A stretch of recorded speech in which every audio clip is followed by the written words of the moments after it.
On se donne une minute de silence pour se retrouver personnellement.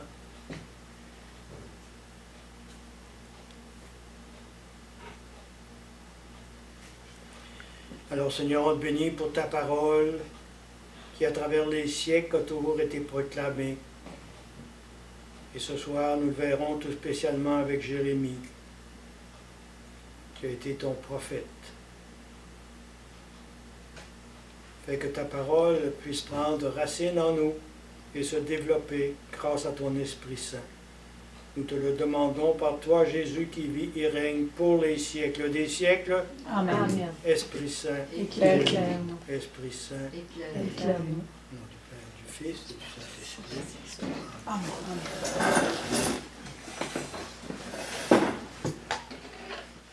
Alors ce soir, je vous explique d'abord les 3 pays qui vont être concernés dans ce qu'on va voir. 3 pays de l'Ancien Testament qui sont importants. Le pays de l'Égypte, vous le connaissez déjà à cause de l'Exode, hein, où les Juifs étaient esclaves, qui ont été libérés par Moïse, ça va? Hein, et qui ont abouti dans la terre promise. L'autre pays qui est important, la Syrie. Puis en parenthèse, j'ai mis Perse et Mède. Parce que c'est ce pays-là qui va envahir les 10 tribus du Nord. Puis qui va prendre Samarie. Ça va? Pour vous situer? La Samarie, ça c'est dans les 10 pays du Nord. Les pays du Sud, c'est Juda. Juda puis Benjamin. À cause du schisme qui a eu lieu ici, avec Roboam, le fils de Salomon, il y a eu une séparation. Les 10 tribus du Nord se sont séparées des deux tribus du Sud. Ça va? Retenez ça, c'est important parce qu'il y a beaucoup de choses qui sont en référence avec ça dans la Bible. Beaucoup, beaucoup. Ça veut dire que les 10 tribus sont devenues indépendantes avec un roi, puis Juda avec un roi. Tandis que Juda a continué, puis lui, il va tomber. C'est pour ça qu'on va voir Jérémie ce soir, puis Jérémie va annoncer que s'il ne se convertissait pas, eh bien, il sera envahi. Puis l'envahisseur, ça va être la Babylone. Puis là, Juda va tomber. Ils vont être envoyés en exil.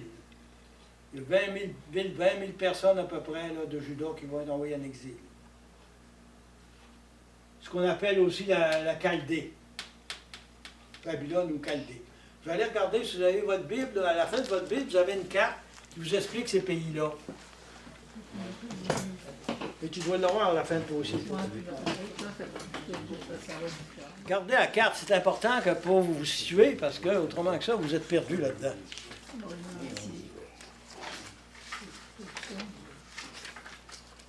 Je vais en avoir une qui explique ça. C'est pas mal celle-là, je pense. Mésopotamie, c'est ça. Babylone. Hein? Puis l'Iran, c'est ça ici. Hein? Les autres vont devenir puissants, mais... C'est un pays, ça? C'est une ville, la Babylone. Babylone, c'est une ville, mais en même temps, c'est un pays. Chaldée. Donc, vous avez 3. On pourrait dire, comme actuellement, il y a des grands pays comme Comme vous avez des grands pays dans ce temps-là, vous avez 3 grands pays, c'est l'Égypte, la Syrie, puis Babylone. Comme aujourd'hui, vous avez les Américains, puis les Russes, puis, mettons, un autre grand pays. Comme l'Allemagne. C'est les 3 grandes nations, maintenant. Du temps. Hein? Et puis, à un moment donné, ça va être l'Égypte qui va avoir le dessus, puis à un moment donné, ça va être la Syrie, puis à un moment donné, ça va être la Babylone. Ça va? Donc, la première, quand il y a eu le schisme, c'est la Syrie qui va déporter les Israéliens. On n'entend plus parler. Ils vont se mêler à la population, puis ils vont se mêler avec ce peuple-là. Mais le roi de la Syrie va renvoyer à Samarie des gens qui viennent de la Syrie. Ça va donner naissance aux Samaritains. Ah, OK. Vous entendez parler de ça dans la Bible? Quand on Ben, parle les des Samaritains. Samaritains, c'est des Juifs qui ont été mariés avec des Assyriens qui ont été déportés pour remplacer les Israéliens qui ont été envoyés en déportation. Ça va? Ça, c'est pour la Syrie. Alors, ces gens-là ont été déportés en Assyrie, puis ils sont restés là. Il y a peut-être eu quelques-uns qui sont revenus, là, mais c'est minoritaire. Plus tard, ça va être Babylone qui va prendre le dessus sur l'Assyrie au niveau de la guerre. Et puis c'est eux autres qui vont remplacer cette puissance-là. Et puis, c'est à ce moment-là, ici, où se trouve Jérémie, là, que l'exil va arriver. Parce que Jérémie, il va prêcher au peuple la conversion puis le retour à l'alliance. Parce qu'il n'était pas fidèle à l'alliance. Que s'il ne changeait pas de vie, il serait envoyé à l'exil. C'est ce qui est arrivé. Ils ont été 70 ans en exil à Babylone. Et puis même, Ézéchiel a été déporté avec eux autres. Donc, 587, une deuxième date importante. Deux dates importantes. 721 pour quand Israël a été déporté en Assyrie, puis l'autre, 587, quand ils ont été envoyés en exil à Babylone. Ils ont été là 70 ans.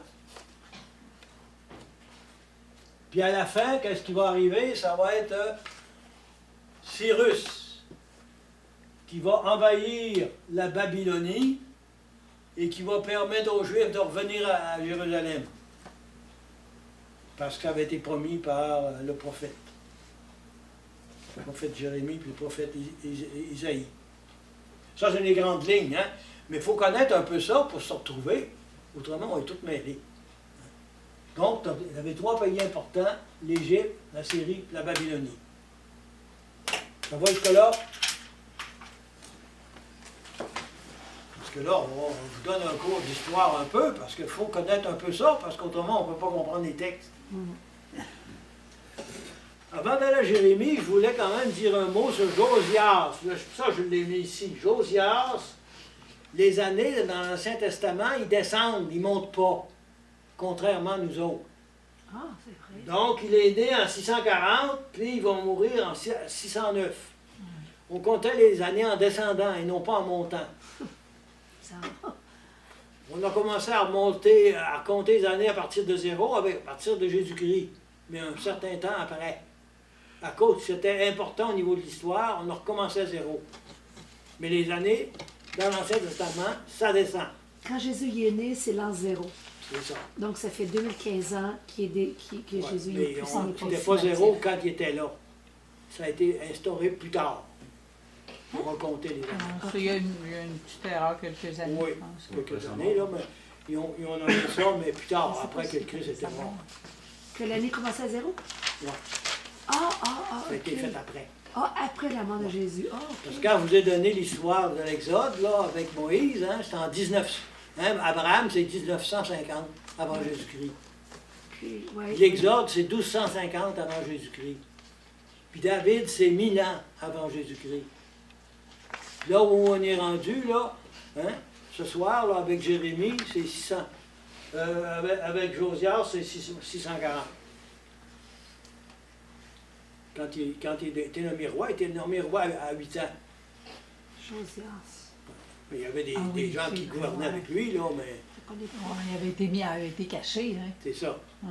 Il était caché dans le temple à un moment donné, parce Ouais. que Jézabel voulait le faire mourir. Bon. Puis Josias, c'est le roi de Juda, ça. Oui, il est devenu roi de Juda. Hein? Josias est devenu roi de Juda, de la tribu de Juda. C'est ça. Ben oui, parce que le nord il est tombé. Il n'est plus le nord. Ouais. 721, il est tombé, donc c'est avant. Parce que les années, là, ils descendent, ils ne montent pas. Ok, ok. Hein? 721, là, les 10 tribus du nord sont tombées. Ah, c'est ça, moi, ok. Ça va? Le distribué. Puis là, on est avec Judas, qui n'est pas encore tombé, mais ça va se faire en 609. Entre 640, 609, et ça va tomber un petit peu après Josias. Ça va tomber en 587 par Babylone. Ça va jusque-là, là, pour vous situer? Ouais. Bon. Là, on va aller un petit peu au chapitre, deuxième livre des rois, et vous allez aller au chapitre 22.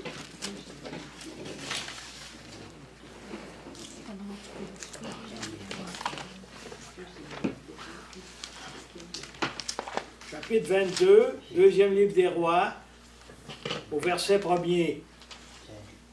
Je vais lire quelques extraits. Vous trouvez? Chapitre 22 dans les rois. Deuxième livre des rois. Ici, c'est le chapitre 8, 9, effectivement.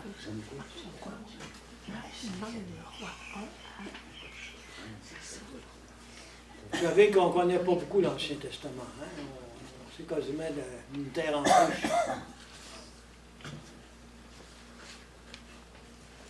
Josias avait 8 ans lorsqu'il devint roi et il régna 31 ans à Jérusalem. Donc, il a été roi assez longtemps. Bon, là, on va aller un verset un peu plus loin, au verset 3. La 18e année de son règne, le roi Josias envoya le secrétaire Saphan, fils d'Akaliahu, fils de Meshulam, à la maison du Seigneur en disant « Monte vers le grand prêtre. » Bon, parce qu'ils ont fait faire des travaux dans le temple. Ça va? Puis là, il a été envoyé pour voir les travaux, puis tout ça. Puis là, quand les travaux se sont faits, vous allez aller au verset 8. Le grand prêtre dit au secrétaire Saphan, « J'ai trouvé le livre de la loi. » Donc, en faisant des travaux, ils ont trouvé le livre du Deutéronome. Ça, c'était des exilés qui venaient du nord, des 10 tribus qui ont été envoyés en exil. Il y en a qui se sont sauvés avec des parchemins pour les sauver, puis ils les ont cachés dans le temple.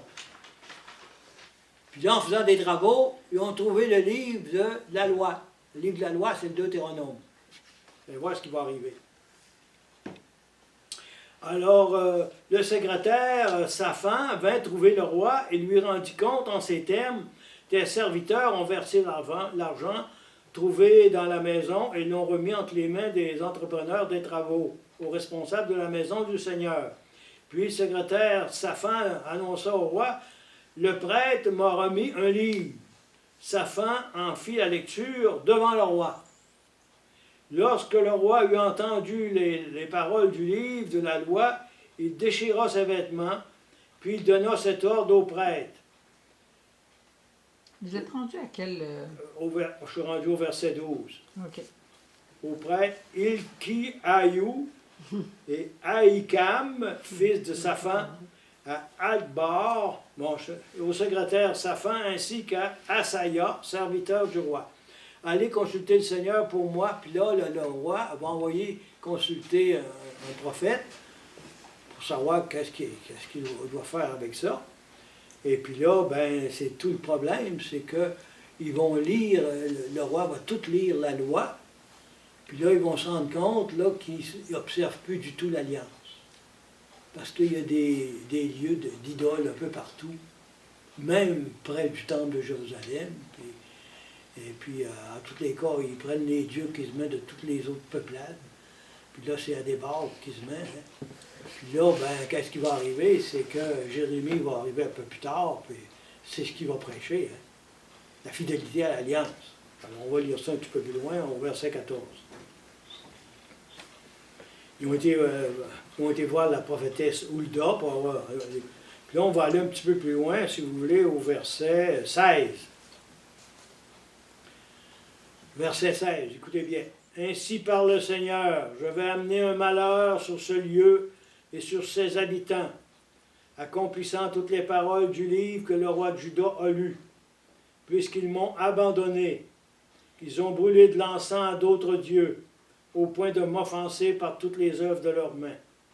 Ma fureur s'est enflammée contre ce lieu, elle ne s'éteindra pas. Mais au roi de Juda, qui vous a envoyé consulter le Seigneur, vous direz ceci.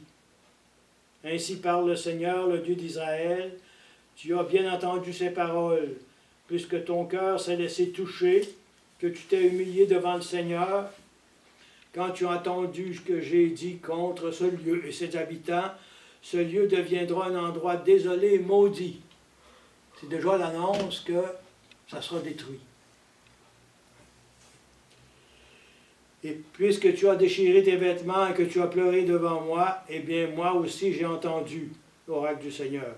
À cause de cela, je vais te réunir à tes pères, tu leur seras réunis en paix dans la tombe et tes yeux ne verront rien du malheur que je vais amener sur ce lieu.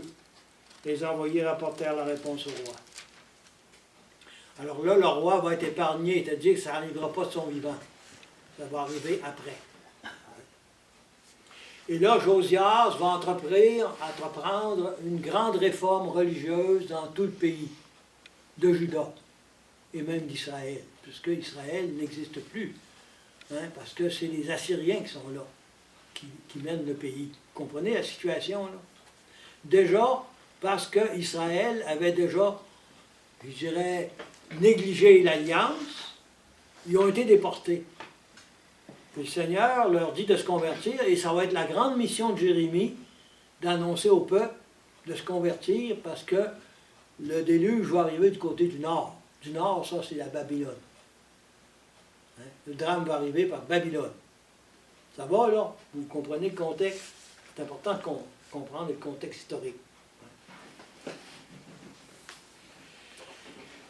Alors, on va lire un petit bout au verset 4, chapitre 23. Alors, au verset 4, le roi donna au grand prêtre et aux prêtres, en second, et aux gardiens du seuil, de faire sortir du temple du Seigneur tous les objets qu'on avait fait en l'honneur de Baal. Vous voyez-vous le problème? C'était des idoles dans le temple de Dieu. Imaginez, hein, tout était mêlé. Hein. Après ça, d'Achéra et de toute l'armée des cieux. On les brûla hors de Jérusalem, dans les plantations du Cédron, et on emporta leurs cendres à Béthel. Il supprima la prêtraille, parce que ces temples-là, il y avait des prêtres, hein, que les rois de Juda avaient établis pour brûler de l'encens sur les hauts lieux des villes de Juda et des environs de Jérusalem. Il supprima aussi ceux qui brûlaient de l'encens à l'honneur de Baal, du soleil, de la lune, des constellations et de toute l'armée des cieux. Vous voyez comment l'idolâtrie était rendue, même dans le temple de Jérusalem, tout autour. Il transporta la maison du Seigneur hors de Jérusalem, au ravin de Cédron, le poteau sacré. Hein? Il le réduisit en cendres qu'il jeta à la fosse commune. Il démolit les maisons des prostituées sacrées. Alors, vous savez, c'était pas drôle. Qui étaient dans la maison du Seigneur et où les femmes tissaient des robes pour Achéra, pour la déesse. Il fit venir des villes de Juda tous les prêtres et il souilla les hauts lieux où ces prêtres avaient brûlé de l'encens depuis Guéva jusqu'à Beersheba. Il démolit les hauts lieux des portes, celui qui était à l'entrée de la porte de Josué, chef de la ville, celui qui était à gauche quand on pénétrait par n'importe quelle porte de la ville. Toutefois, les prêtres des hauts lieux ne pouvaient monter à l'autel du Seigneur à Jérusalem.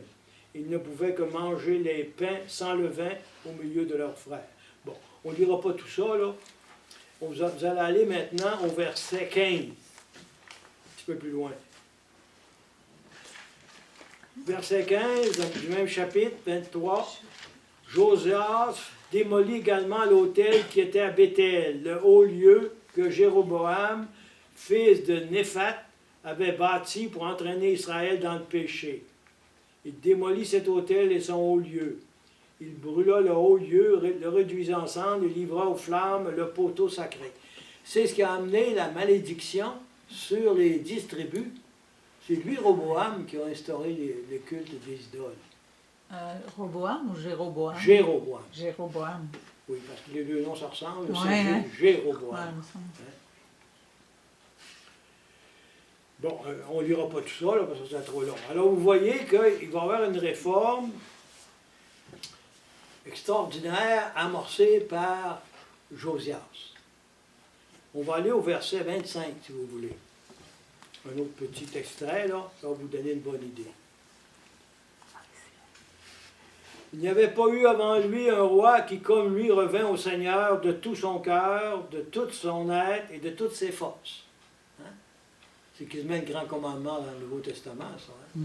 Aimer Dieu de tout son cœur, de tout son être, de toutes ses forces. Hein? Selon toute la loi de Moïse, après lui, il ne s'enleva pas de semblable.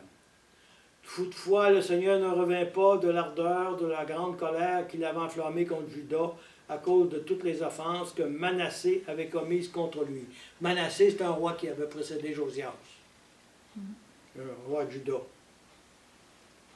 Le Seigneur dit même, Juda, je l'écarterai de ma préférence comme j'ai écarté Israël.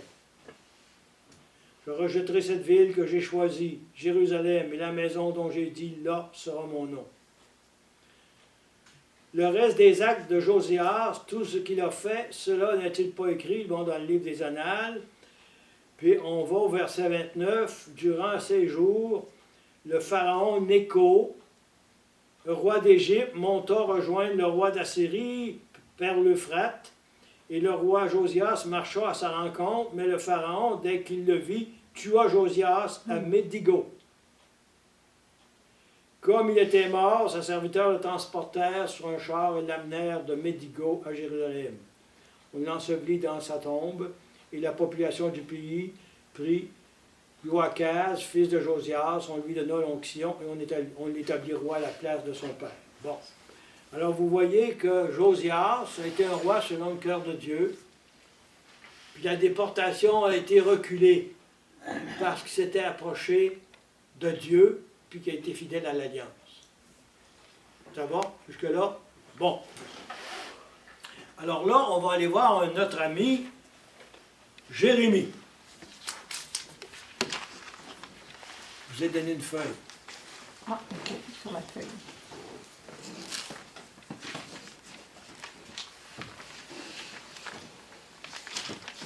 Alors, Jérémie, c'est un prophète. C'est quoi un prophète? Retenez-le, c'est important. En termes simples, un prophète, c'est un haut-parleur de Dieu. Retenez l'expression. C'est quelqu'un qui parle au nom de Dieu. Vous savez, quand quelqu'un parle dans un haut-parleur, il donne la voix de celui qui parle. Alors le prophète, c'est celui qui parle au nom de Dieu au peuple. Ça va? Puis le mot prophète vient, ça veut dire parler devant quelqu'un, au nom de quelqu'un.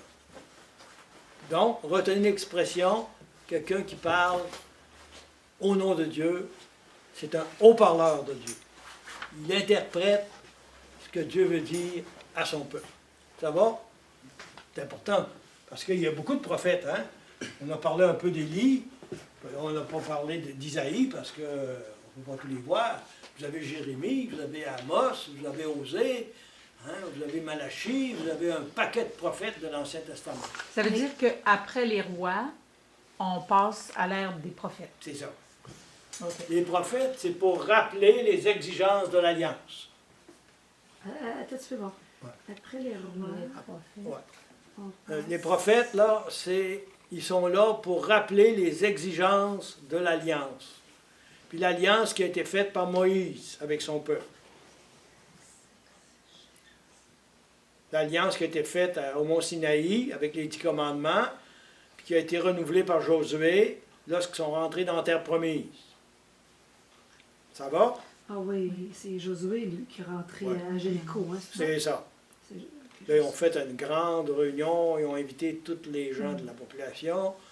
Puis là, ils ont recelé, ils ont refait, je dirais, leur promesse de l'Alliance. Ça va? Puis les prophètes qui vont venir et qui viendront successivement, là, plusieurs prophètes, c'est pour rappeler les exigences de l'Alliance. Il faut qu'ils choisissent Dieu et Dieu seul, et pas d'autres dieux. Là, le problème, là, actuellement, avec Josias, déjà, quand il était roi, là, c'est que tout était mêlé. Les idoles étaient mêlées avec le vrai Dieu. Israël croit à un Dieu unique. Ils n'ont pas à des idoles. Il était prophète, mais qu'est-ce qu'il lui disait à eux autres qui devenaient prophètes? Si tu dis que lui disait, c'est beau, tu vas être mon prophète, comment qu'il... On va voir ça. Ah, ok, c'est bon. Là, tu me devances. C'est bon, excusez. Excusez. C'est beau. C'est beau, hein? Bon, alors, vous avez votre feuille. Alors, Jérémie, c'est une figure du Christ souffrant. Premier point à retenir. Hein? Une figure du Christ souffrant.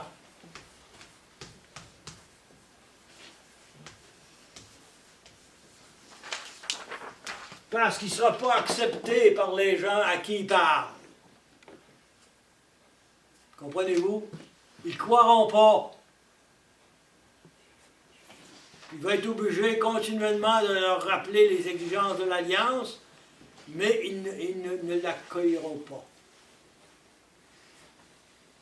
Puis la parole de Dieu, là, Jérémie, il a fait une expérience d'une rencontre extraordinaire avec Dieu. Puis lui, il prêche une religion intérieure, puis la religion du cœur. Ça, c'est important. Hein? Jérémie, il prêche la religion du cœur et une religion intérieure. C'est important, hein? Intérieur, ça veut dire qu'ils en vivent à l'intérieur d'eux-mêmes. Ça va? Bon. Alors, vous allez lire au chapitre 23, verset 29 de Jérémie. Jérémie. Ou à la fin, vous avez les références. Complètement au début. Savez-vous que l'Ancien, le Testament, savez-vous qu'il est long? Il y en a des choses dans ça. Hein? Il y a 2000 ans. 2000 ans d'histoire. Il y a 2000 ans d'histoire. Il y a autant d'histoires qu'il y en a eu après. Mais tu dois avoir... C'est pas autant qu'après. On va être en 2005, donc on a 2000 ans. Parce que... Il y a eu 2000 ans avant. Alors, comment ça va ça, là? On est en 2016. Oui, donc depuis Jésus, il y a eu 2000 ans. Il y a eu 2000 ans d'histoire. Il y a eu 2000 ans avant Jésus. Avant Jésus, ça fait 4000 ans Oui. qu'on passe. C'est pour ça qu'elle chante depuis plus de 4000 ans. Le chant du menu chrétien. Ah! Ben oui. Donc, les années, c'est drôle que nos années n'aient pas commencé là. Ouais.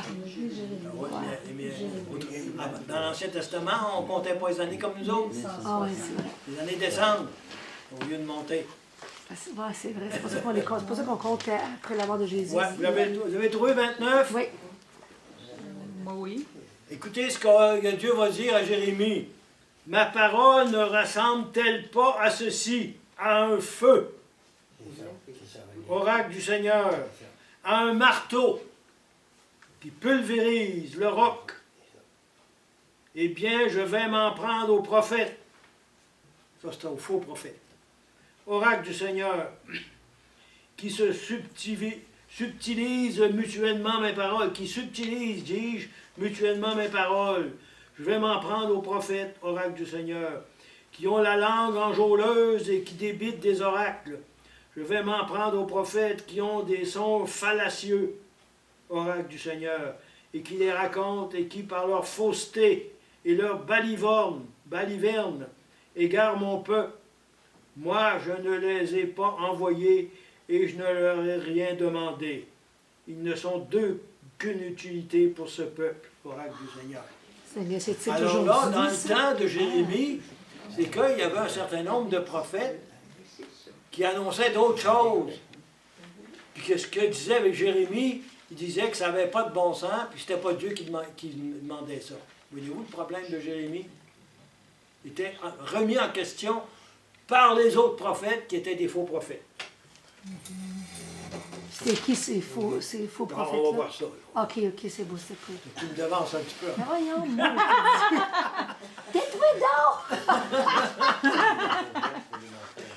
Bon, alors vous avez votre feuille. Qui est Jérémie? Jérémie est né à Anathoth. Anathoth, c'est à peu près à 6 km de Jérusalem. Au nord de Jérusalem, en l'an 645. Ça veut dire... 645 avant Avant la Jésus-Christ. déportation. Oui, 645. La déportation a lieu à 587. Oui. Ça va? Retenez les dates parce que ça vous situe. Hein? Donc, il est né en l'an 645 avant Jésus-Christ. Son père était prêtre. Probablement qu'il travaillait au temple de Jérusalem. il entendit l'appel de Dieu tout jeune. Contexte historique et politique. Alors, je vous l'ai donné, le contexte historique, là, c'est les grands pays. Parce que ça va intervenir, ça. Là, hein? Là, vous allez aller maintenant au début de Jérémie, au premier chapitre. On va lire le premier chapitre pour vous donner le contexte. Parole de Jérémie, fils de Hilkiyahu, l'un des prêtres résidant à Anatot, dans le territoire de Benjamin. Hilkiyahu, C'était son père. ça se trouve être le prêtre qui a lu le livre de la parole de Deutéronome quand il a c'est été possible. trouvé. Ouais. C'est le même. Ouais. En tout cas, c'est le même nom. En tout cas, Pas il si a- c'est le même, il a été- c'est son fils. C'est ça, c'est son fils. Benjamin, c'est dans Juda, hein? Vous savez ça, hein? Juda Oui. et Benjamin, c'est sûr. C'était les deux tribus. Où la parole du Seigneur s'adressa à lui au temps de Josias, hein? Vous retrouvez les noms, là. dont je vous ai parlé tantôt. Fils d'Amon, roi de Juda, la 13e année de son règne. Donc, Jérémie a commencé à prêcher au temps de Josias, qui était roi. Elle s'adressa encore à lui au temps de Joachim, fils de Josias, qui l'a remplacé après sa mort. Jusqu'à la fin de la 11e année de Sédécias, fils de Josias, roi de Juda, jusqu'à la déportation de Jérusalem au 5e mois. Donc, 587. Ça va? Pour vous situer dans les dates. Vocation du prophète. On va lire au verset 4. Ça, c'est beau, ça. La parole du Seigneur s'adressa à moi. Avant de te façonner dans le sein de ta mère, je te connaissais. Avant que tu sortes de son ventre, je t'ai consacré. Je fais de toi un prophète pour les nations. C'est toute une mission. Hein? Je dis, oh Seigneur Dieu, je ne saurais parler, je suis trop jeune. Le Seigneur me dit, ne dis pas, je suis trop jeune.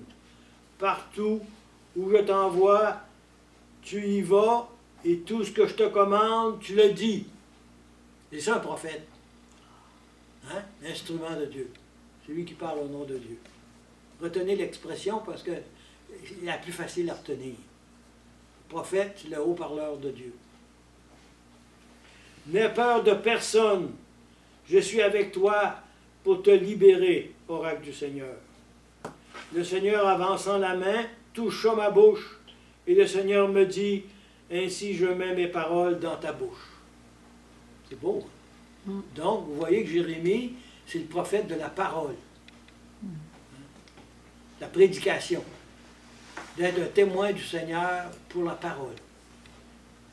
Moi, je vous recommande, si vous avez le temps, durant le carême, là, lisez toute Jérémie. Vous allez en avoir un petit peu une vision un peu plus globale. Puis c'est très beau à lire durant le temps du carême, Jérémie. Isaïe aussi, hein? Mais là, on ne peut pas tous les prendre. Hein? Vous savez qu'il y a de 52 chapitres dans Jérémie. Oui. C'est un gros livre. Hein? Isaïe 66. C'est ça. Isaïe se divise en 2-3 Isaïe. Hein? Ah, peut-être. Ça ne veut pas dire que c'est chez Isaïe qu'ils ont tout écrit. OK, OK. C'est ça. Au verset 10. Sache que je te donne aujourd'hui autorité sur les nations et sur les royaumes, pour déraciner, renverser et pour ruiner et démolir, pour bâtir et planter. Il y a toute une mission. Hein? Alors là, on va aller au verset 11. Première vision et révélation de Jérémie. La parole du Seigneur s'adressa à moi. Que vois-tu, Jérémie? Je dis, ce que je vois, c'est un rameau d'amandier. Le Seigneur me dit, c'est bien vu, je veille à l'accomplissement de ma parole.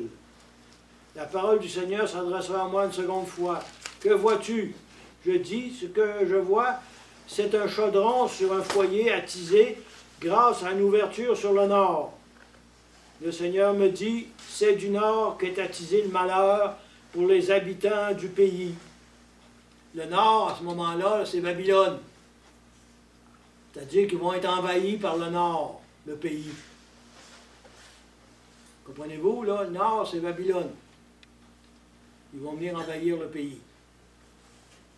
Je vais convoquer tous les clans des royaumes du Nord, oracle du Seigneur. Ils arrivent et chacun place son trône à l'entrée des portes de Jérusalem, face aux remparts qui l'entourent, face à toutes les villes de Juda, et je leur annonce mes décisions au sujet de leurs méfaits. Ils m'abandonnent, ils brûlent des offrandes à d'autres dieux, ils se prosternent devant l'œuvre de leurs mains. Mais toi, tu vas te ceindre les reins, te lever et leur annoncer tout ce que je te commande. Ne te laisse pas accabler par eux, sinon c'est moi qui t'accablerai devant eux.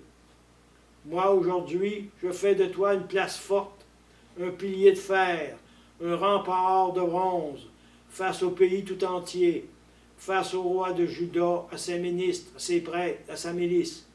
Ils te combattront, mais ils ne pourront rien contre toi. Je suis avec toi, oracle du Seigneur, pour te libérer.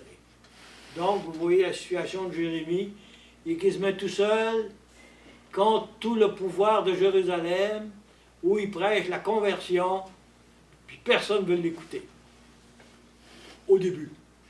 Après, plus tard, ils vont l'écouter. Et c'est un prophète qui a eu une influence très, très grande pour le renouveau spirituel des Juifs après.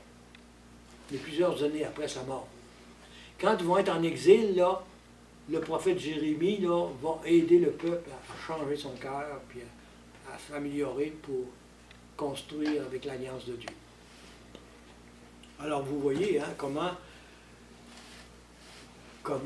ce prophète-là là, a été un témoin de Dieu, mais un témoin persécuté. C'est une figure de Jésus. Il va être mis dans un cachot, et il mourra. Dieu lui a promis qu'il ne mourrait pas, puis il n'est pas mort. Il n'est pas mort, même après l'exil, là, le roi de Babylone respectait Jérémie, puis il a donné le choix, soit de s'en aller en exil avec les déportés, ou soit de rester sur place. Il a décidé de rester à Jérusalem. Vous comprenez l'histoire après. C'est intéressant, hein? Bon, après ça, on va aller à son expérience de Dieu, Jérémie à 15. Jérémie, chapitre 15, versets 16-21. C'est l'expérience de Jérémie avec la parole de Dieu. Dès que je trouvais tes paroles, je les dévorais. Ta parole m'a réjoui, m'a rendu profondément heureux. Ton nom a été proclamé sur moi. Seigneur, Dieu des puissances, je ne vais pas chercher ma joie en fréquentant ceux qui s'amusent. Contraint par ta main, je reste à l'écart, car tu m'as rempli d'indignation. Pourquoi ma douleur est-elle devenue permanente, ma blessure incurable, rebelle aux soins? Vraiment, tu es devenu pour moi comme une source trompeuse au débit capricieux, parce que comprenez-vous, ils s'affrontèrent à tous les gens qui ne voulaient pas l'accueillir, sa parole. Je suis rendu à 19, verset 19.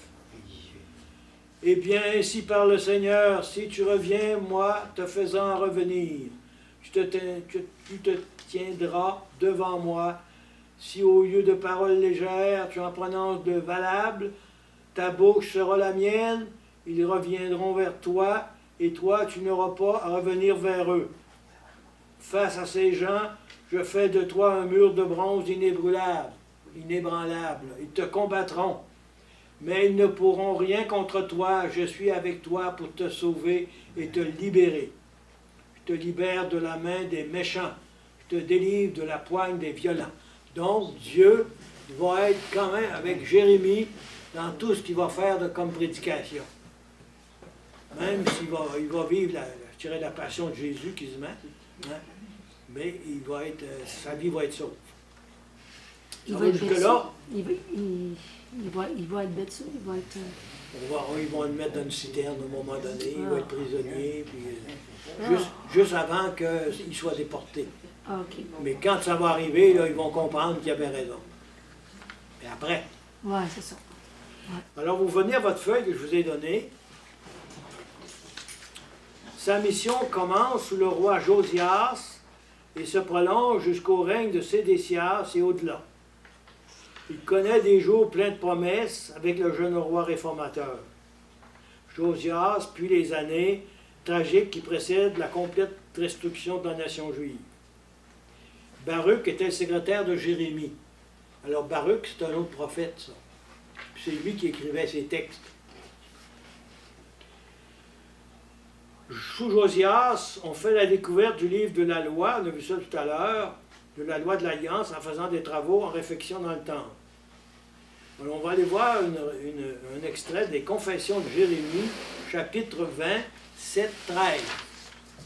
Ouais. Le Seigneur, tu as abusé de ma naïveté. Oui, j'ai été bien naïf. Avec moi, tu as eu recours à la force. Tu es arrivé à tes fins. À longueur de journée, on me tourne en ridicule. Avec sa prédication. Tous se moquent de moi. Chaque fois que j'ai à dire la parole, je dois appeler au secours et clamer violence et répression. À cause de la parole du Seigneur, je suis en but à longueur de journée, aux outrages et au sarcasme.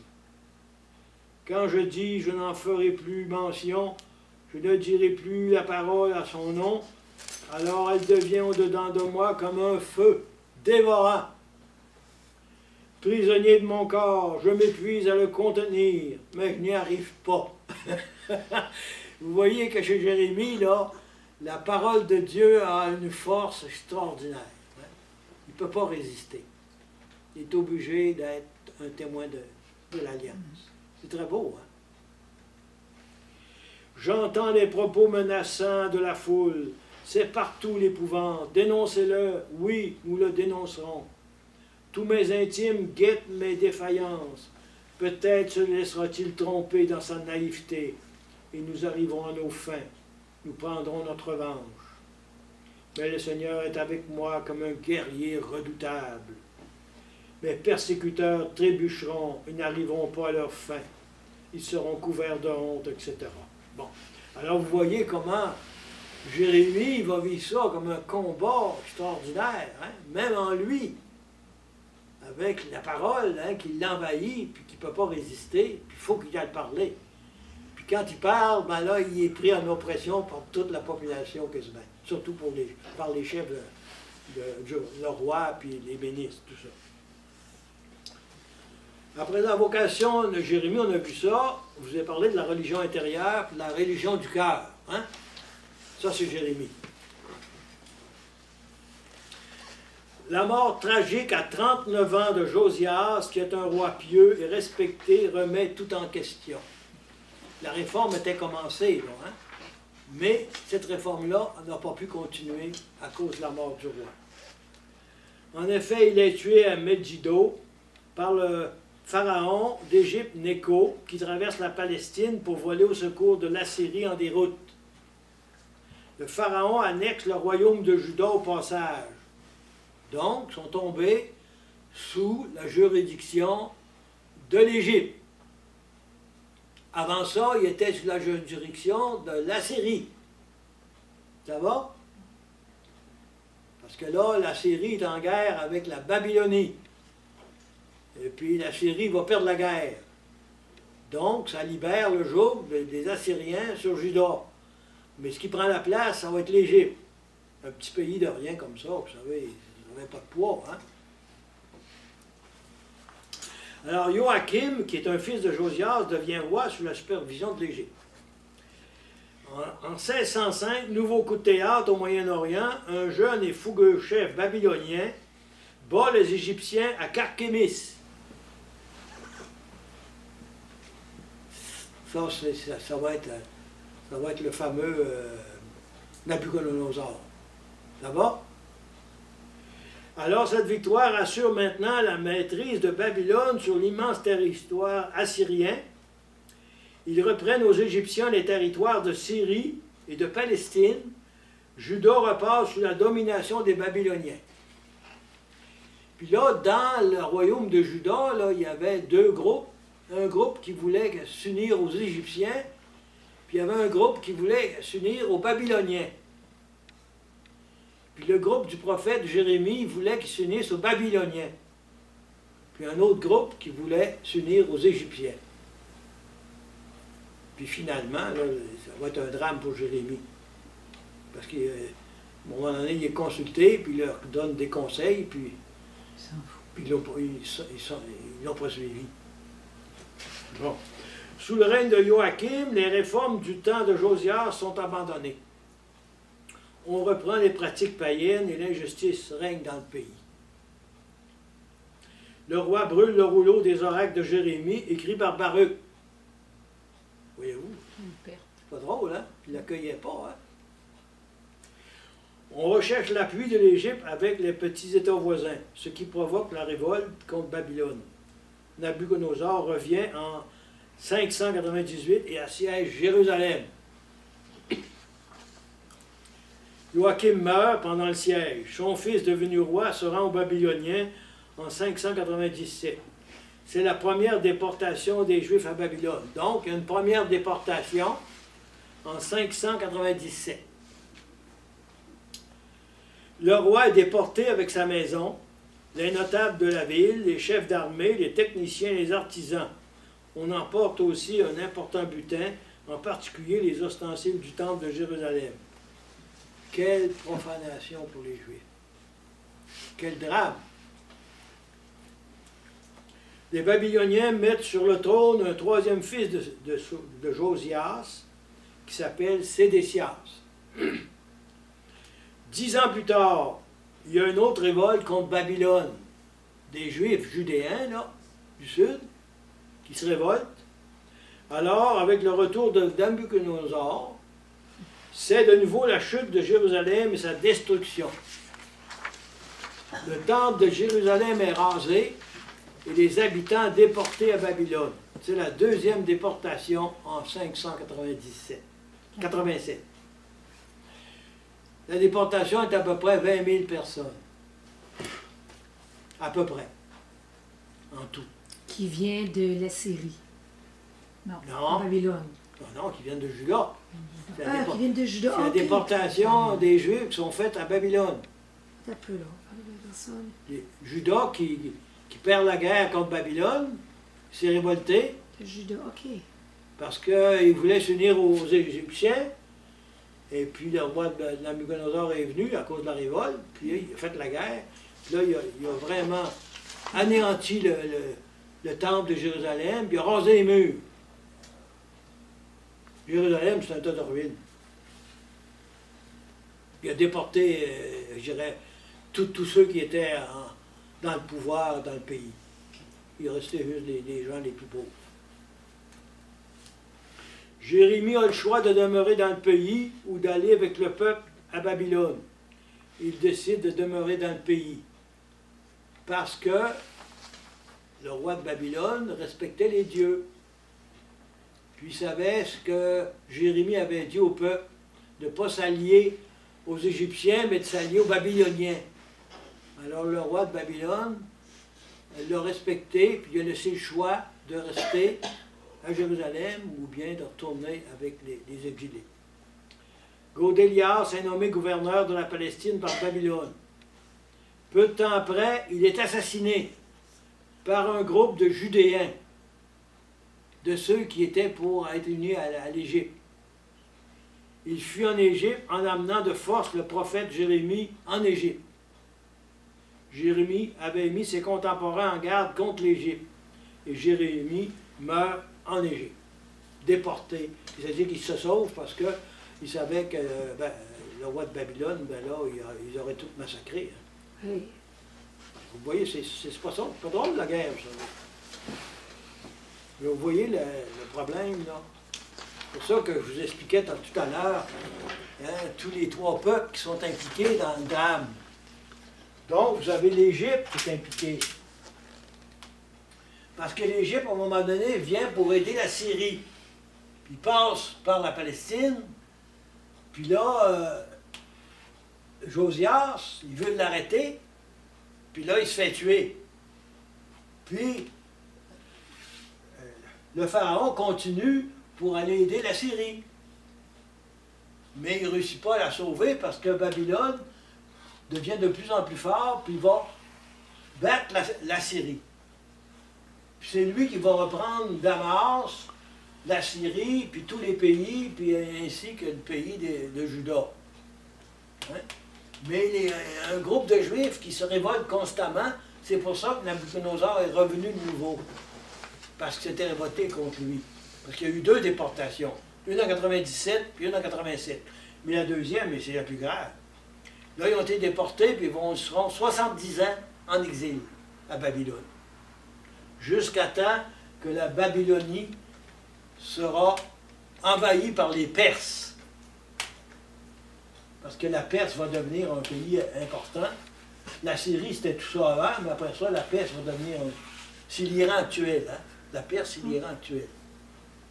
Qui vient d'obtenir le droit là, d'exporter puis tout ça, parce qu'il y a eu une grosse discussion avec les pays d'Europe puis les États-Unis, parce qu'on pensait qu'ils voulaient instaurer la bombe atomique. C'est tous les mêmes pays, hein? Bon, je m'arrête quelques minutes pour vous laisser souffler. Avant que je coupe, Oui. Vous parlez là, les guerres de 59-45, les cœurs, pourquoi il y a anti-État les Juifs? Qui est quelque chose là-dedans, là, avec les pays de Jésus. Ça remonte à loin, hein? Ça va loin, là, hein? Ça remonte à loin. Ça remonte très loin. Parce que les Juifs ont été longtemps dans l'Antiquité. Ils possédaient pas mal, je dirais, le pouvoir de l'argent. Bon. C'était eux autres qui étaient les intermédiaires pour prêter de l'argent. Et puis ça. Puis, n'oubliez pas que lorsqu'on est catholique, on sait que c'est un Juif qui a fait mourir Jésus. C'est les Juifs qui ont fait mourir Jésus. Hein. Puis ça, là, ça a été aussi quelque chose qui a alimenté peut-être la haine des Juifs. Puis, Oui, mais puis ça existait en Europe aussi. Hein. Bon, oui. Vous savez que ça existait, la haine des Juifs, avant Hitler. Hein? Ouais. Ouais. Hein? Ça existait en France, ça existait en Allemagne, ça existait... Ils ont toujours été persécutés, quasiment tout le temps. C'est beau. Mais des fois, c'est la jalousie aussi hein, qui a fait que les Juifs ont tué Jésus-Christ aussi. Hein. Et n'oubliez jamais que c'est eux autres qui nous ont donné Jésus. Il faut les aimer à cause de ça. Ils nous ont donné Marie et Jésus. Joseph, c'était des Juifs, eux autres. Ah oui. Oui. Ok. C'était le seul peuple qui croyait à un seul Dieu. Les Juifs. Dans l'Ancien Testament, n'oubliez pas ça, là. Hein? C'était le seul peuple qui croyait seulement à un Dieu. C'est le même Dieu auquel on croit, nous autres.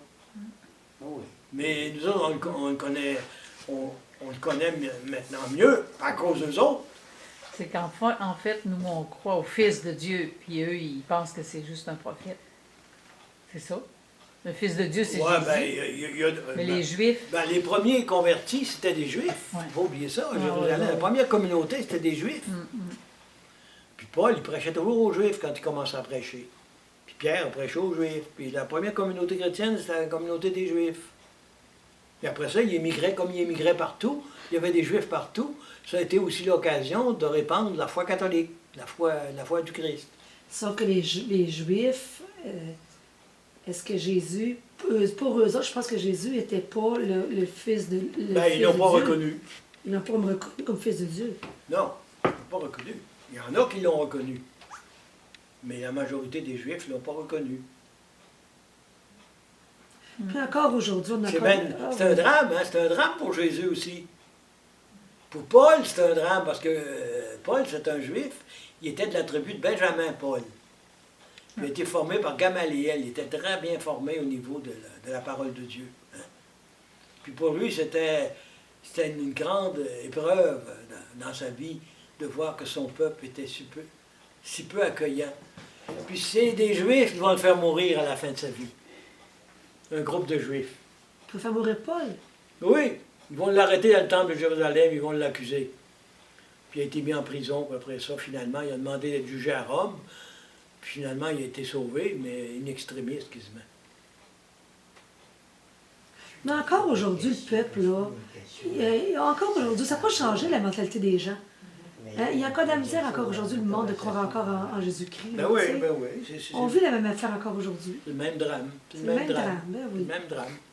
C'est que l'Allemagne, il n'avait pas élu faire tout. C'est le même drame, oui. C'est drôle, hein, des peuples qui Mais se condamnent. vous voyez, quand on dit que Jérémie, c'est une figure de Jésus, hein, c'est pas pour rien, parce qu'il n'a pas été accueilli non plus par ses frères juifs. Hein.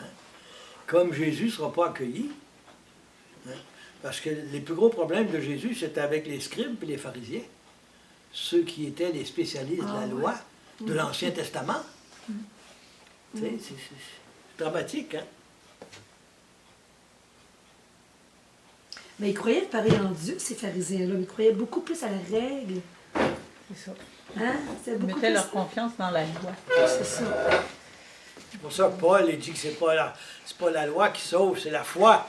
Hein? Paul, là, c'est tout le temps ça qu'il a prêché. Hein? C'est pas la loi qui sauve, c'est la foi. La foi C'est ça. d'Abraham. Mais vous savez, finalement, c'est l'Esprit Saint qu'on a en nous qui nous éclaire finalement. Il ne faut pas oublier ça. Hein? Ouais. C'est quand Jérémie prêche une religion du cœur, puis une religion intérieure, c'est ça. Hein, c'est la présence de Dieu en nous.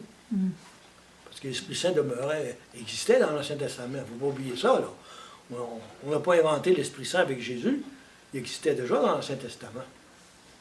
La colonne de nuée qui accompagnait la marche des Juifs dans le désert, c'était la présence de l'Esprit.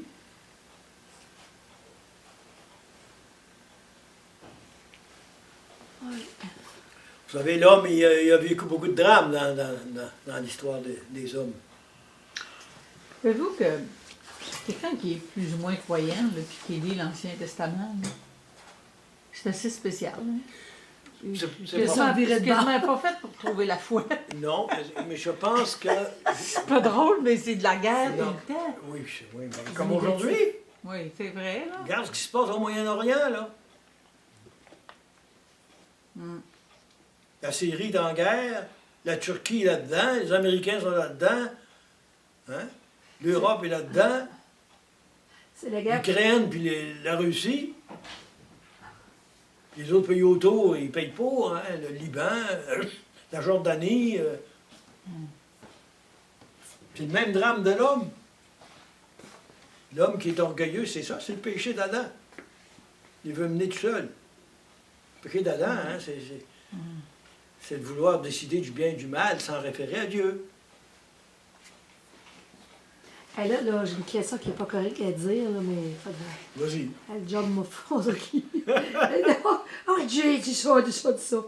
Mais comment ça, Dieu, il arrête pas ça, lui, des fois? Tu sais, dire, hey, OK, là, tu sais, puis il permet des événements, il permet des choses. Tu sais, des fois, je me dis, comment ça qu'il il permet pas une situation de dire, là, c'est fini la guerre, on va avoir la paix, là? Pourquoi de Dieu, des fois, il s'en mêle pas plus que ça, des fois? Il nous a créés libres et responsables. Il nous laisse prendre nos responsabilités. Fait que lui, il est là Tu as le pour droit se de consacrer. prendre tes décisions, mais tu peux en prendre des mauvaises. C'est ça, la liberté. Être libre, c'est être à la fois responsable. Si tu n'es pas responsable, tu perds ta liberté. OK, ouais. OK. Hein? Mais regardez comme la ville de Sodome, au mort, là, quand Dieu il a dit, wow, ça va arrêter. Là. Il l'a détruit. Il y a bien des choses. qui Oh, pourraient- Sarah et Gomorrhe, ouais, c'est vrai. Ouais, c'est vrai, cette ville-là, il T'as une avait ville, t'as une ville corrompue. Corrompues, oui. Mais il y en a des villes corrompues encore aux alentours, là. Mais il y en a bien plus. Mais comme Dieu avait choisi Israël comme un peuple spécial parmi les autres peuples pour, je dirais, lui donner, je dirais, la responsabilité du Dieu unique, alors il y avait une mission unique par rapport aux autres peuples. C'est pour ça que Dieu s'occupait de ce peuple-là plus que pour beaucoup d'autres peuples. Pour le sauver aussi, pour le libérer. Parce que les exilés, ils vont revenir. Il va les libérer au bout de 110 ans. Ils vont pouvoir revenir dans leur pays. Puis là, ils vont approfondir le sens de l'alliance, puis ils vont spiritualiser beaucoup plus leur foi. C'est qu'il va préparer la venue de Jésus. Par en deux, la colonne de feu, C'est ça. la manne dans le désert, Il a nourri son les peuple. cailles, il les a nourris pendant 40 ans dans le désert. Qu'est-ce qu'ils ont fait quand ils ont arrivé en terre promise? Ils ont accepté d'autres dieux. C'est ça. C'est pour ça qu'il y Et avait... pourtant, Dieu avait C'est tellement pour ça fait que de choses.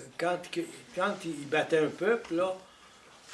Il Dieu- fallait qu'ils les éliminent. C'est ça, parce C'est que... ce que Dieu leur demandait, mais ils ne le faisaient pas. C'est ça. Parce qu'il veut dire que. Des Ben, fois, quand on faut paye, nous aussi, c'est ça qu'on fait des fois. Hein? On ne fait pas ce qu'on devrait faire. être- Ouais, mais C'est des ça, fois- oui, oui. Puis on ne demande C'est pas le tout le drame temps de l'homme. conseil à Dieu, C'est là. le drame de là. C'est ça, puis des fois, on ne demande pas assez Non, conseils. On est pas souvent à l'écoute de Dieu. C'est ça. Moi, ma chum de fille, là, elle me dit tout le temps, maintenant, tu vois, ta conscience qui te parle, là, c'est l'Esprit Saint qui te parle. Ben, écoute-les. Écoute l'Esprit Saint qui te parle en toi. là. C'est ça. C'est ça. Tu sais, on l'écoute pas assez, ça. On a deux personnages qui nous parlent tout le temps. Tout le Ouais. temps. Tout le temps. Il y a l'Esprit Saint, puis il y a l'autre, l'Esprit C'est mal, ça. du mal. Du malin. Puis à qui on donne priorité? C'est ça. Des fois un, des fois l'autre. Mais ça devrait toujours être. Faut Mais être c'est vrai avec- que l'homme est libre. C'est vrai que Dieu nous a créés libres. puis c'est vrai Libre que et ça fait nos choix. responsable. Oui, oui, c'est vrai. Si vous parlez de liberté sans mettre de la responsabilité, vous perdez votre liberté. Parce que C'est mais- pour ça que Dieu nous oublie, il coupe pas ça, il nous laisse libres Ben Comme une de oui, mes tantes. de là, choisir ouais. ou de choisir l'autre. il nous laisse suivre nos idées. Parce qu'à un moment donné, on frappe un nœud, c'est ce qui arrive. C'est ce qui Ouais, est arrivé oui. pour Pour qu'on les se Juifs. On convertisse. revient à lui. Hein? Ouais, pas Là, revenir là- à lui puis se convertir. Là, Dieu leur a envoyé Jérémie, puis il a prêché pendant des années, jusqu'à temps que la catastrophe arrive.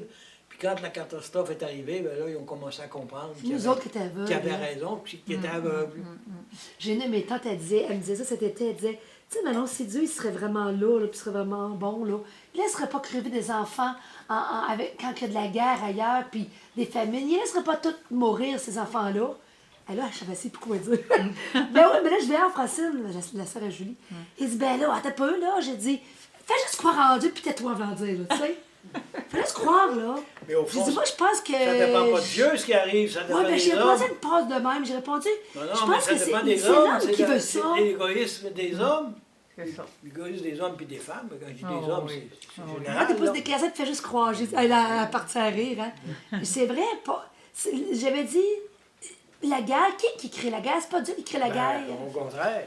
Au contraire, il prêche l'amour. Il y a un grand commandement, aime Dieu puis aime ton prochain. Ouais, c'est ça. Mais c'est ça. C'est tout l'enjeu du salut, c'est ça. C'est pour ça que Jésus est venu.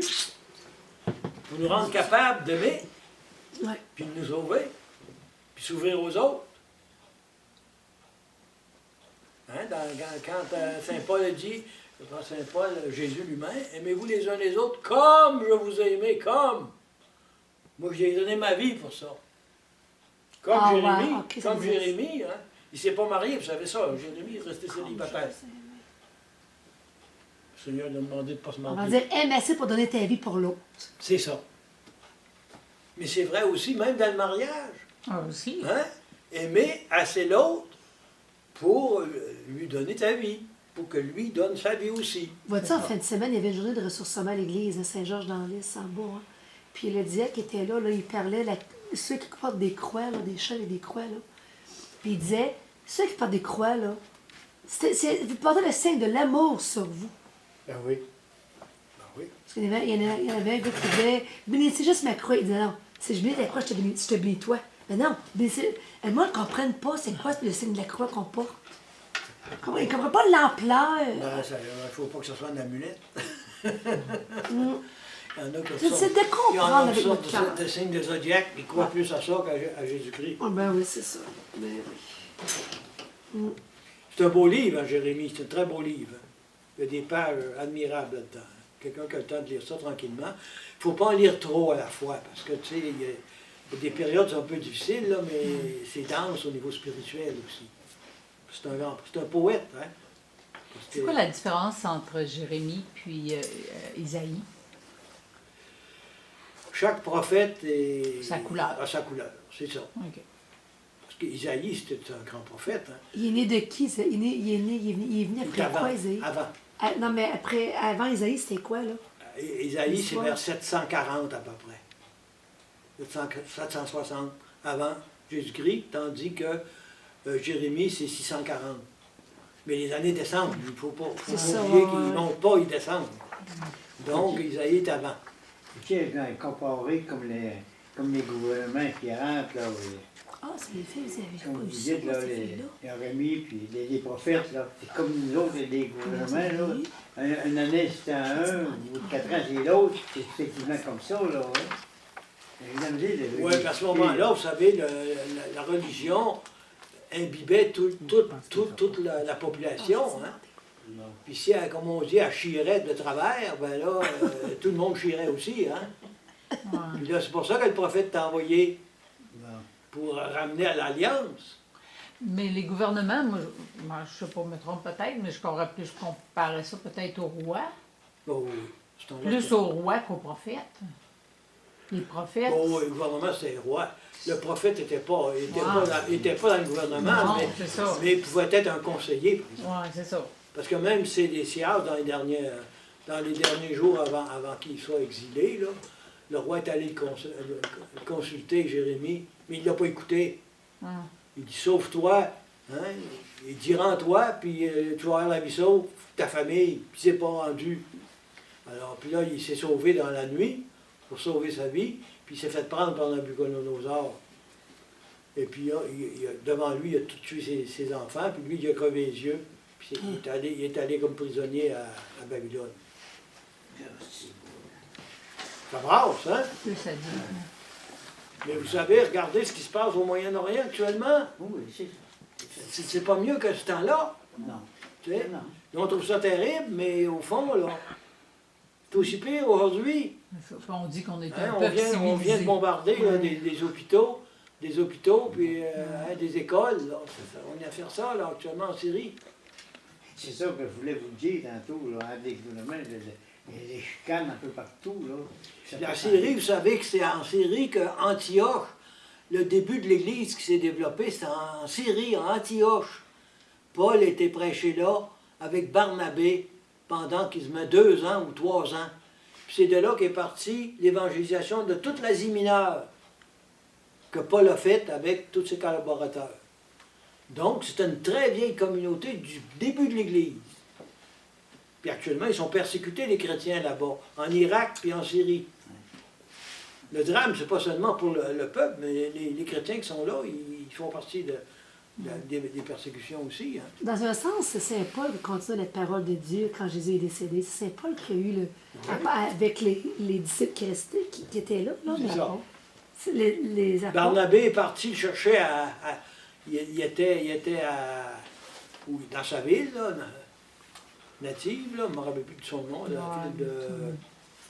J'ai oublié son nom, en tout cas. Et puis, il est allé chercher pour prêcher à Antioche. Puis il a prêché là pendant 2 ans. Puis c'est à partir de là qu'ils ont été choisis pour être délégués pour aller évangéliser toute l'Asie mineure. L'Asie mineure, c'est la Turquie actuelle. C'est vrai, hein? Il faut connaître un peu sa Bible, hein? Mais avec le temps, on la connaît. Tu sais. Lisez-la un petit peu à tous les jours. Mais là, je vous ouvre un petit peu Jérémie, mais lisez-le après, par exemple. Si vous laissez votre livre fermé pendant 5 ans après, ben là, mais là, en ayant ouvert un peu un prophète, vous êtes capable de lire et comprendre beaucoup plus facilement. Ça va jusque-là? Oui, c'est bon. Ben, c'est quoi? Bon, on continue.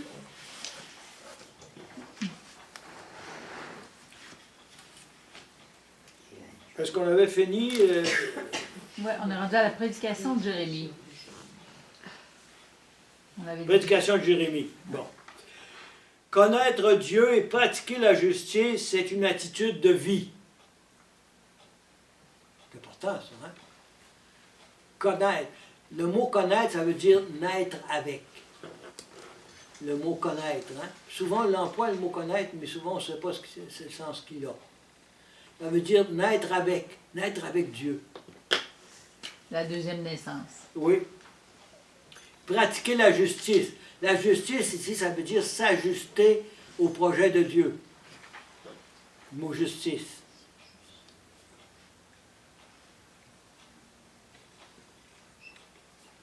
Contre toutes les formes d'injustice, en Jérémie 9, 1, 11. On va aller lire ça. Je vous lis quelques extraits, là, hein.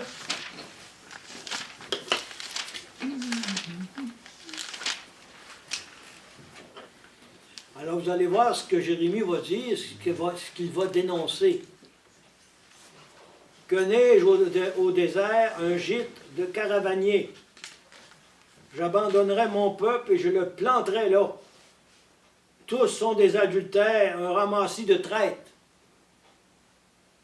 Leur langue est comme un arc tendu. Leur essor dans le pays sert le mensonge et non la vérité. Ça, c'est ce que Jérémie dénonce. Ils commettent méfait sur méfait. Et moi, ils ne me connaissent pas, oracle du Seigneur. Soyez sur vos gardes, chacun envers son compagnon. Ne vous fiez pas à aucun frère. Car tout frère s'y entend en mauvais tour, et tout compagnon répand la calomnie. Chacun berne son compagnon. Plus de paroles vraies. Ils entraînent leur langue aux paroles menteuses. Dans leur perversion, ils ne peuvent plus revenir. Brutalité sur brutalité, tromperie sur tromperie. Ils refusent de me connaître, oracle du Seigneur. Alors voici ce que dénonce Jérémie. Alors vous comprenez, quand les relations entre les personnes, là, on ne peut plus se fier sur quelqu'un, la vie devient intenable. Quand quelqu'un me dit une chose, puis je sais que c'est pas vrai, une fois en passant, ça peut aller, mais quand toutes les relations sont brisées entre les personnes, on n'a plus confiance en personne, tout le monde se méfie des autres, c'est pour ça que la guerre arrive. On ne se fie plus à personne. Il nous dit une chose, mais il en fait une autre. C'est un drame. C'est ça qui a fait tomber le pays, d'ailleurs. Bon. Alors ça, c'était contre toutes les formes de justice, contre toutes les formes d'idolâtrie. 31, 34.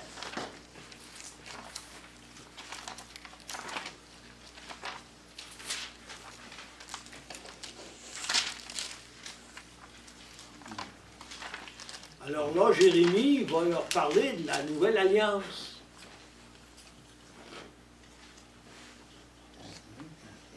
Vous l'avez? 31, 34. Des jours viennent, oracle du Seigneur, où je conclurai avec la communauté d'Israël et la communauté de Juda une nouvelle alliance.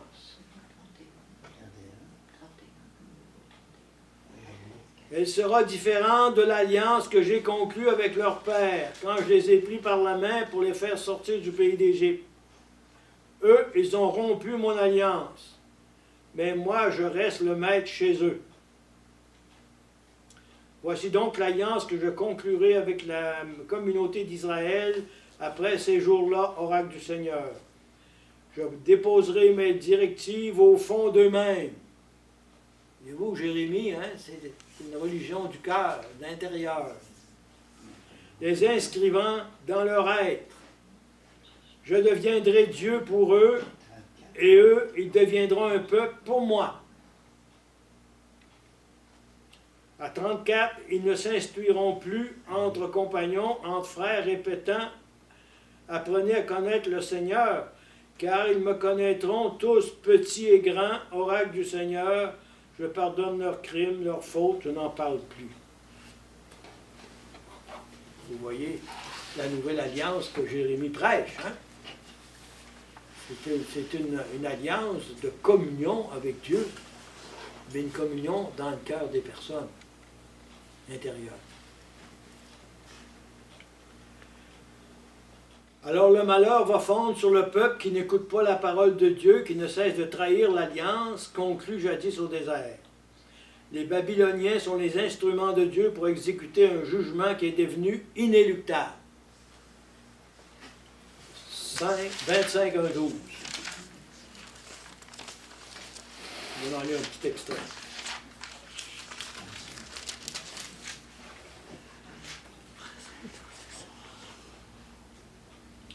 Alors, on va aller au verset 2. 25, verset 2. Parole que le prophète Jérémie proclama à tous les gens de Juda et à tous les habitants de Jérusalem. Depuis la 13e année de Josias, fils d'Amon, roi de Juda, jusqu'à ce jour, c'est-à-dire pendant 23 ans. La parole du Seigneur s'est adressée à moi, et je vous ai parlé inlassablement sans que vous m'ayez écouté. Le Seigneur vous a envoyé tous ses serviteurs, les prophètes, inlassablement, sans que vous ayez écouté, sans que vous ayez tendu l'oreille pour écouter. Il vous disait, convertissez-vous, chacun de votre mauvaise conduite, de vos agissements pervers, et vous demeurerez sur le sol que le Seigneur vous a donné, à vous et à vos pères, depuis toujours et pour toujours. Ne courez pas après d'autres dieux, pour leur rendre un culte, et vous prosternez devant eux. Cessez de m'offenser par vos pratiques, et je ne vous ferai pas aucun mal. Mais vous n'avez pas écouté l'oracle du Seigneur. Bien au contraire, vous m'avez offensé par votre malheur, par vos pratiques, pour votre malheur et pour vos pratiques. Eh bien, ainsi parle le Seigneur le Tout-Puissant, puisque vous n'écoutez pas mes paroles, je donne ordre de mobiliser tous les peuples du Nord, oracle du Seigneur, en faisant appel à Nabuchodonosor, roi de Babylone. Mon serviteur les amène contre ce pays, contre ses habitants. C'est l'annonce du malheur qui s'en vient du Nord. Ça va? Le rappel de Jérémie a été fait, tout le monde l'a entendu, mais ils n'ont pas voulu l'écouter. Vous savez, Dieu a toujours le dernier mot. N'oubliez jamais ça. Des fois, ça peut prendre du temps, mais c'est lui qui a le dernier mot. C'est important ce que je vous dis là. Oui, c'est vrai. Dieu a toujours le dernier mot. Il est en retard de temps en temps, mais il est là pareil. On a l'impression, on a l'impression. Mais Jérémie va nous donner quand même beaucoup d'espérance à la fin de son volume. Jérémie 23, 5, 8. 23, 5, 8, c'est pas loin de ce qu'on a lu, là. 23, 5, 8. Des jours viennent, oracle du Seigneur, où je susciterai pour David un rejeton légitime. C'est le Christ qui est annoncé ici, qui avait été annoncé à David, un de ses fils, un jour. C'est repris ici. Un roi règne avec compétence, il défend le droit et la justice dans le pays. En ce temps, Juda est sauvé, Israël habite en sécurité.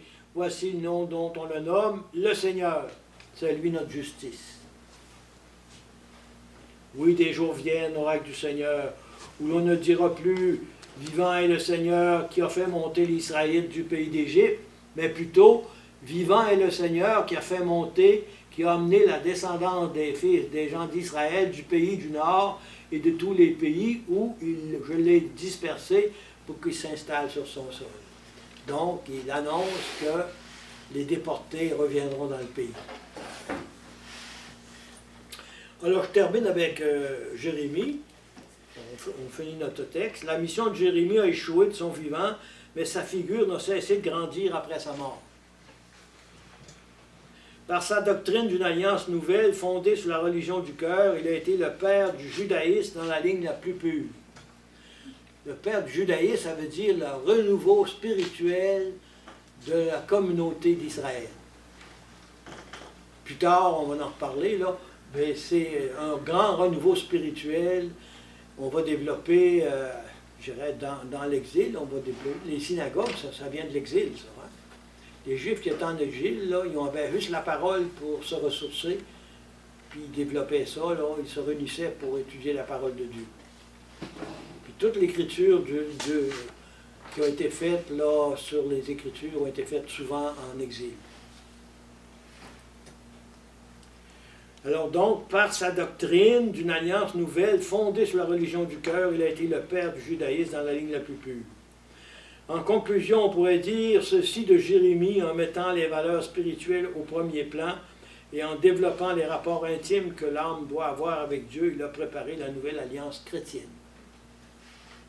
Alors ici, je vous ai donné un plan du livre de Jérémie, en quelques mots. D'abord, il a fait des oracles contre Juda et Jérusalem. Hein? Après ça, des oracles contre les nations impliquées dans les conflits. Puis après ça, il a fait les annonces du salut. Puis après ça, il y a les souffrances de Jérémie. Puis, à la fin du livre, c'est la chute de Jérusalem. Vous pourrez lire ça, là, on n'a pas le temps de tout lire ça. Puis, les événements majeurs de la vie de Jérémie, c'est la lettre. Alors, Jérémie a écrit une lettre aux déportés une fois qu'ils sont partis en exil. Puis, il les encourageait, puis il leur dit que plus tard, ils pourraient revenir. Après ça, Jérémie a été arrêté. Puis, le dernier entretien de Jérémie avec le roi Sédécias, il a demandé conseil à Jérémie, puis il a donné un conseil, puis il ne l'a pas suivi. Il a dit de s'en aller en Égypte, puis il ne l'a pas fait. Délivrance de Jérémie par le roi de Babylone, fuite en Égypte des Judéens avec Jérémie, et la mort de Jérémie en Égypte. Il est mort en exil. C'est beau, hein? Moi je vous invite à le lire une fois dans votre vie. Là. Prenez le temps de le lire. Lisez un chapitre par jour. Ça va vous prendre 2 mois. 52 chapitres. Vous pouvez aller plus vite si vous voulez. Là. Si vous avez des questions, il vous reste 3 minutes. Ça pose beaucoup de problèmes hein, quand on lit un livre comme ça. Tout ce qui se passe dans le monde aujourd'hui, c'est les mêmes problèmes, au fond, qu'on rencontre. L'homme qui met Dieu hors de son chemin. Ce qui veut dire que l'homme est encore aveuglé et sourd de lui-même. Oui. Encore aujourd'hui. Il choisit des idoles. Il s'en crée. Il s'en fait des idoles. Oui, c'est ça. Il n'y a rien de pire comme idole que celle qu'on peut se créer. Dieu, dans la Bible, il dit, dans la Bible, là, il dit, beaucoup sont appelés, peu sont élus. Il y a un bout là, que j'ai amené, je verrai pas. Ils sont appelés, mais ils ne veulent pas suivre l'appel. Jérémie a appelé, mais ils n'ont pas voulu suivre. Ils se sont tournés contre. Hein? C'est la division, c'est le mensonge, c'est l'injustice, c'est la persécution. L'hypocrisie. L'hypocrisie, c'est ça. C'est triste parce que ça laisse la place au malin de croître. Je trouve ça triste. Là. Oui, le malin, c'est comme il ça que le s'accroche malin dans ça. Là. construit son domaine. C'est ça. Mais Dieu est encore plus fort que lui. Oui, mais Dieu a le dernier mot. C'est ça. Alors, la semaine prochaine, on complétera notre... je ne sais pas ce que je vais vous donner encore. Je vais penser à Osée ou peut-être à Jonas. Jonas, je l'ai lu aujourd'hui. Ouais. Il n'est pas là, hein?